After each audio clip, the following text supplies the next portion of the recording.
अच्छा जी, ये most important update है, इसको ज़रूर देखिएगा। एक हमारे पास बाय साइड के ऊपर फेयर वैल्यू गैप था और सेम एग्जैक्टली इसी पोजीशन पे सेल साइड का फेयर वैल्यू गैप बन गया।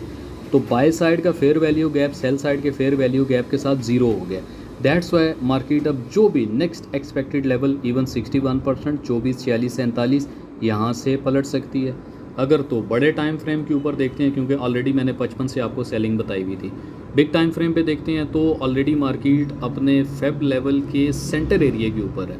61% हमारे पास क्लियरली जो है वो 24, 46, 47 का ही एरिया बन रहा है। जहाँ पर भी एक रीटेस्ट दिखता है, सो प्लीज़ कोशिश करें कि रीटेस्ट के ऊपर सेल देखें।